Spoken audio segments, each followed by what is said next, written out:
Alors aujourd'hui je suis là pour vous filmer une nouvelle vidéo, donc je suis là pour vous filmer ma routine teint actuelle. Donc voilà, j'espère que ça se voit que j'ai fait ma routine teint. C'est une routine assez naturelle, c'est pas du tout quelque chose de couvrant, donc si vous avez pas mal d'imperfections, je suis pas sûre que ce soit une routine qui vous conviendra. Enfin bref, je vous laisse avec la vidéo. Alors je vais commencer par appliquer donc une base lissante, donc c'est la base lissante de chez Sephora. Donc c'est un petit flacon comme ça, c'est une texture un peu gel, c'est assez étrange, bref. Il en faut une toute petite quantité. Donc je vais en appliquer partout sur mon visage. Donc je suis désolée si je suis un peu rouge, mais je viens de me sécher les cheveux à l'arrache au sèche-cheveux et j'ai pris un gros coup de chaud. Donc je suis en train de décéder, c'est formidable.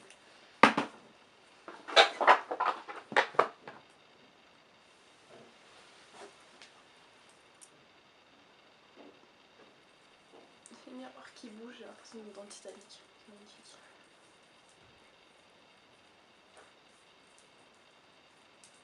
Je ne vois rien. Voilà. Voilà pour la base.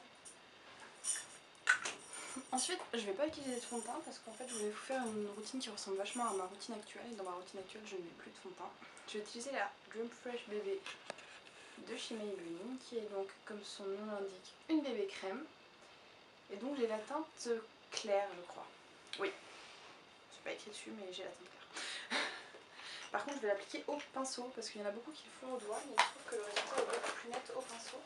Alors, je vais utiliser un pinceau de chez Sephora qui s'appelle le Mineral Powder, qui est en fait donc un pinceau à la base pour les poudres minérales, mais j'avais lu sur les commentaires du site en fait qu'il était très bien pour les fonds de teint fluides, et c'est vrai que depuis que je l'ai testé, je m'en passe plus, parce que j'aime pas les pinceaux plats en fait pour le fond de teint, je trouve que ça fait des traces. Bref, je vais donc en mettre un peu sur mon doigt, hop, comme ça à peu près. Après, vous vous faites plaisir sur la quantité, c'est pas super couvrant. Mais non, il ne faut pas non plus vous vider le pot sur la tronche. C'est parti. Je commence toujours par appliquer mon fond de teint sur les joues. Ne me demandez pas pourquoi. Je n'en sais rien. Donc c'est pas super couvrant. Et comme j'ai quand même quelques points noirs sur les joues et sur le nez, je rajouterai du correcteur après. Mais je préfère quand même porter ça à du fond de teint parce que quand on passe la journée comme moi à se taper des transports, des endroits bondés et tout ça, le fond de teint ça tient vite très chaud. Ça commence vite à couler partout et à briller, et c'est pas très sexy quoi. Puis j'aime bien le rendu naturel de la bébé crème, surtout que la Dream Fresh bébé pour le coup elle est vraiment géniale. Donc après l'avoir bien appliqué, je fais des mouvements circulaires partout sur le visage, histoire de bien faire pénétrer le truc. Hop. Donc bien évidemment là je brille vachement, parce que comme j'ai quand même la peau à tendance un peu grasse, et que là en plus je viens de me taper un coup de chaud de monstre, et bien ça brille, mais je poudrerai tout ça après, ne vous en faites pas. Voilà. Hop. Ensuite je vais passer à l'anti-cerne et au correcteur. Oui, j'utilise deux produits différents pour l'anti-cerne et le correcteur, c'est une question de préférence, après vous vous faites plaisir. En anti-cerne, donc je vous en ai déjà parlé, c'est le Fit Me de chez Maybelline en teinte, oui, en teinte de vin. C'est une teinte qui je trouve en fait est un peu trop foncée, je pense que je vais prendre la 15 la prochaine fois. Mais ça fait quand même pas mal l'affaire. Donc j'en mets à l'arrache comme ça. Et je vais l'étaler au doigt. En fait, les seules fois où je le fais au pinceau, c'est quand je dois maquiller d'autres personnes juste pour de simples raisons d'hygiène. Mais en fait, je déteste travailler mon anti-cerne au pinceau. Je trouve ça vachement plus sympa de le faire au doigt. J'ai pas des cernes méga colorées en plus, donc ça va. J'ai juste tendance, si j'ai quand même le dessous de l'œil un peu bleu, mais c'est rien d'affolant quoi. Ça passe. Voilà. Et donc là, ensuite je vais appliquer mon correcteur qui est en même temps un highlighter qui vient de chez Clinique. C'est le Airbrush Concealer qui coûte les yeux de la tête environ, qui est absolument génial. Donc j'ai craqué. La teinte c'est la teinte numéro 4, Neutral Fair. C'est pas la teinte la plus claire, mais en même temps je pense que la teinte la plus claire aurait fait un peu cadavérique sur moi. Donc j'ai préféré prendre celle-là. Donc ça se présente comme ça sous forme d'une espèce de pinceau qu'il faut tourner pour avoir du produit. Voilà, formidable normalement.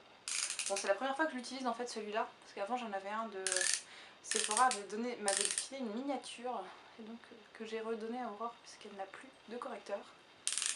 Du coup moi j'ai acheté le full size. Donc j'en mets sur les joues, sur le nez, et là, pour apporter, et sur le menton aussi, histoire d'apporter de la lumière et de corriger en même temps les endroits où j'ai besoin d'un peu plus de couvrance. Hop.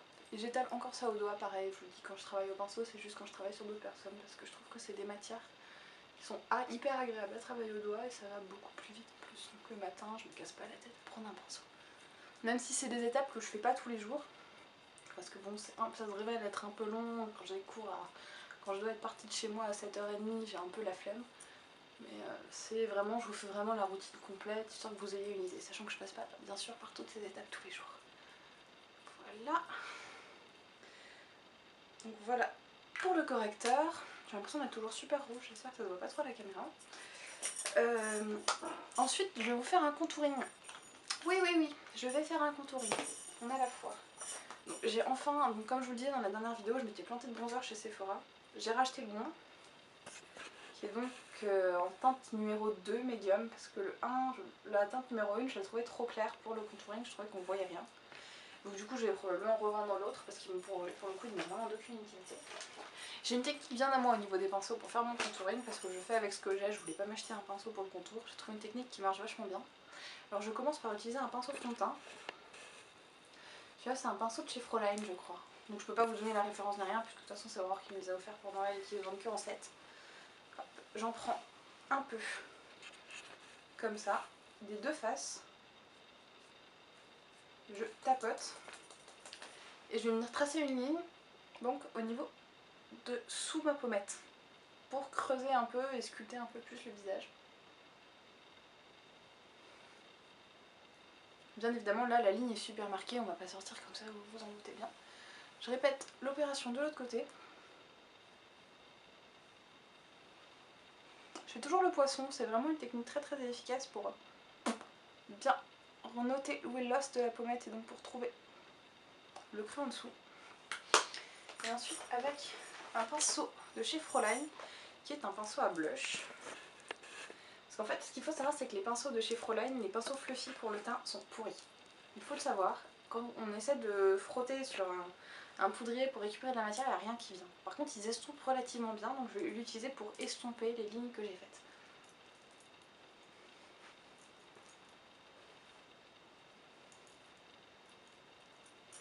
Je suis super brillante, vivement l'étape poudre, parce que là c'est dégueulasse.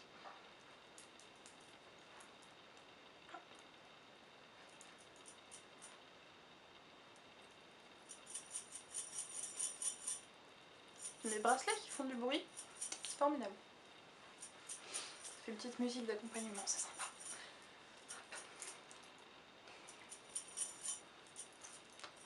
Je mets jamais de bronzer autrement qu'en contouring parce que je sais pas, j'aime pas particulièrement, je sais pas particulièrement mettre et je vois pas trop l'intérêt. J'essaierai sûrement cet été parce que j'ai le corps qui bronze plus que le visage.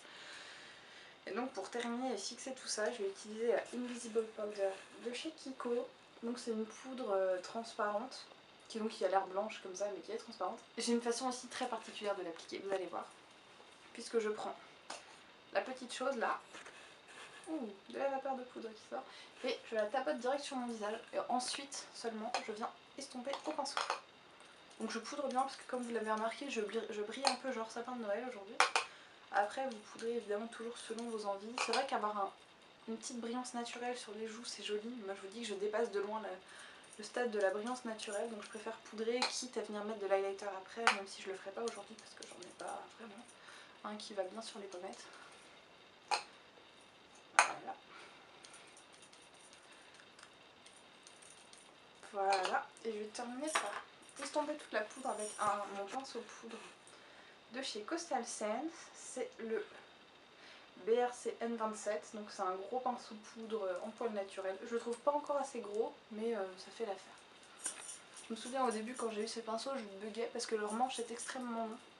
Ce qui fait que j'étais trop proche de mon miroir et que je donnais des coups de pinceau dans le miroir à chaque fois que je l'utilisais. Mais il est génial ce pinceau, il est tout doux. En 2 coups de... Oups, il a perdu un poil, c'est pas grave. En 2 coups de pinceau, tout est estompé, c'est génial. Donc voilà ma routine temps terminée, c'est donc une routine assez légère, assez naturelle. Ça camouflera pas les grosses imperfections parce que voilà, moi j'ai utilisé un petit peu de correcteur sur les joues et sur le nez, mais ça transparaît encore un peu. D'autant plus qu'aujourd'hui, je sais pas si ma peau c'est une vraie catastrophe alors que je viens de faire un masque, je ne comprends pas. Bref, j'espère que cette vidéo vous a plu et n'hésitez pas à me transmettre vos petites astuces teint dans les commentaires et n'hésitez pas à vous abonner et à passer sur les pages Facebook et la page Twitter, les liens sont dans la barre d'infos. Avec et la liste des produits sera aussi dans la barre d'infos si ça vous intéresse. Je vous fais de gros bisous et je vous dis à bientôt pour une prochaine vidéo.